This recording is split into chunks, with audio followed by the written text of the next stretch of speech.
It has been about a week and a half since I extracted my honey, and I'm finally getting around to processing the wax. For the last week and a half, the wax has been sitting in this bucket with water, and the reason why I have it in the water is to help dissolve the honey.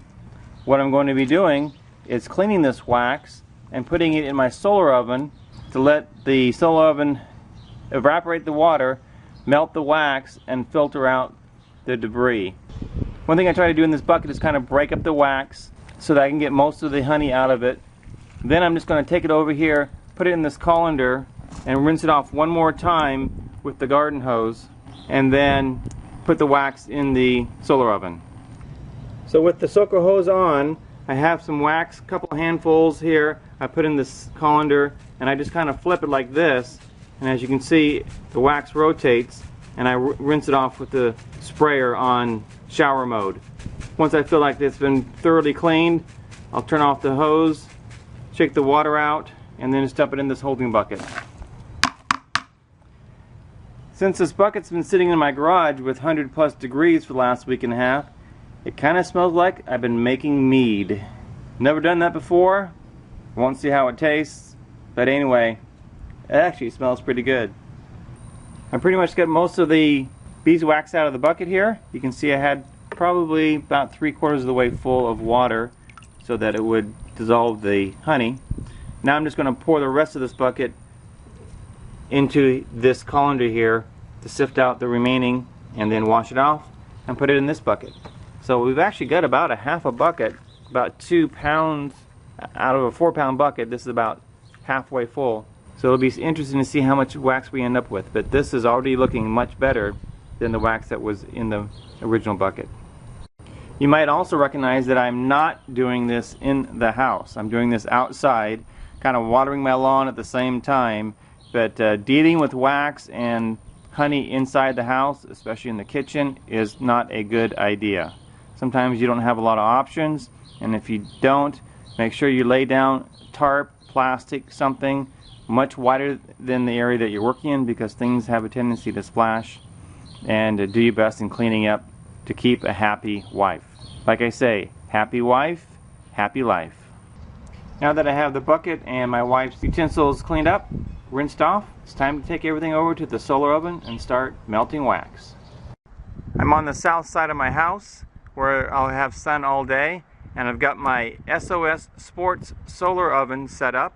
I love this oven. Of course, you can make a solar oven yourself if you want to, and there's other brands you can buy. I have not found a better solar oven than this. It's inexpensive compared to other brands. It's lightweight. It has a higher capacity. It's more wind resistant, doesn't fly around. I can fit more pots in there. I can fit 2 pots in easily, and it's very, very well insulated. As a matter of fact, it's so well insulated, I don't even use these reflectors. They come with the unit, but I've really never needed to use them, except for once when I was trying it in February on a semi-clear day. But it'll get over 200 degrees in this solar oven without using those reflectors at all. Here's a thermometer that comes with it. I'm just going to put it right in here so I can monitor the heat. I've got a cake pan in here with about 1/2 inch, 3/4 inch of water. I took some shims and shimmed up the side because this here is not level at all. So I've got it pretty much leveled, and now I'm ready to put on my filtering devices. What I have here is a window screen I picked up at Walmart. It comes in 2 pieces. I've got this cut down so it fits inside of my solar oven, and this is my support that I use for my filter. What I've done here is simply took a paper towel from the kitchen, cut it to the size of the pan, not to the size of the screen because the screen is larger than the pan, and I'm going to be putting the wax on top of this. This is all I need to filter out all the debris from the wax. I don't want this going over the edges because this will also wick over the edges, and I don't want that to happen, so I've got it cut down so it sits right inside of the screen. Here I have the first amount of wax I'm going to melt in here. The first batch has melted down, and you can see the residue of all the impurities that are being filtered out of the wax going through the paper towel down into the cake pan below. I'm just going to put another pile of wax on there and let it heat up. As you can see, it's about 210 degrees right now inside that solar oven. As you can see, I've added some new wax in here. Now I'm just going to go ahead and let the oven heat back up and melt the wax. I'll come out in about a half hour, 45 minutes, or whenever I have a chance, and put some more wax on top. You can see I'm up to about 245 degrees with no reflector panels on here. So we just have enough for maybe one more application inside the solar oven, and this will all be melted. Okay, it is the morning after. What I always do is let this cool off all the way through the night, and when I come out in the morning, it's ready to be harvested. Here you can see all the things that were filtered out from going into the water below. A simple piece of kitchen paper towel did a great job. So what does it look like underneath this? Let's take a look. We go from this to golden, beautiful, pure wax. Look at that. That is amazing. And the nice thing about it is that it cooled and it's just floating there in water, so it's very easy to get. Okay, what I'm going to do is I'm simply going to dump the water out and we'll take a look at the wax. Here we go. Beautiful cake of wax, ready to be used to make lip balm, hand lotions.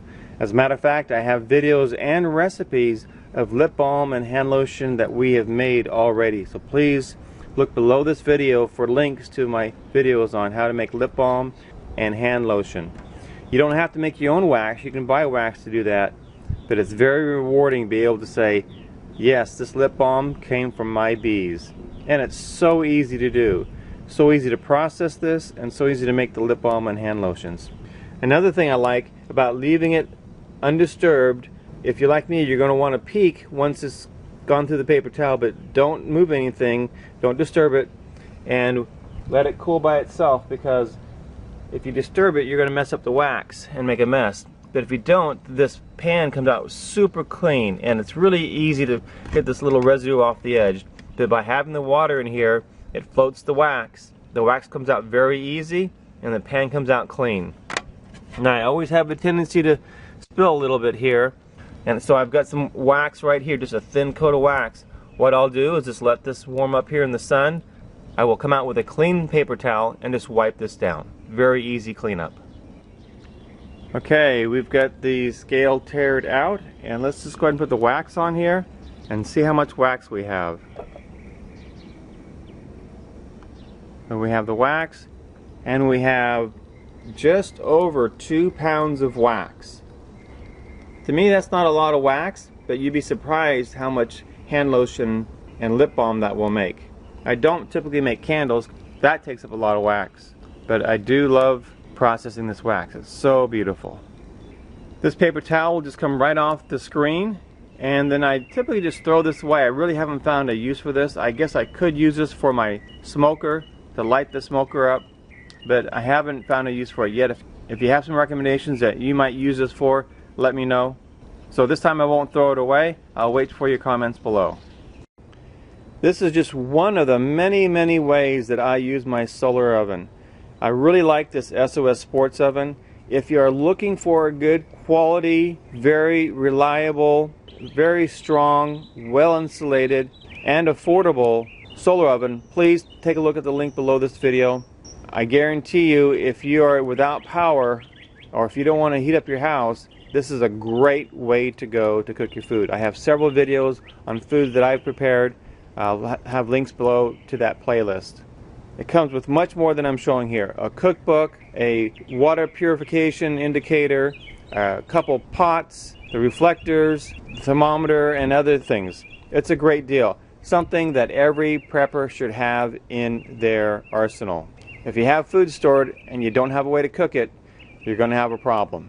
The thing I like about this the most, besides its affordability compared to more expensive units, is that it will not burn food. It doesn't get up to 350, 400 degrees, which will burn your food. I like a slow cook. It tastes much better and it's much healthier for you. This is a very happy LDS prepper saying, if you are prepared, you shall not fear.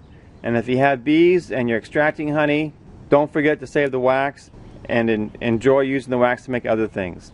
Again, look below this video for links to the lowest price and reviews on the SOS Sports Oven and links to my other beekeeping and solar oven videos.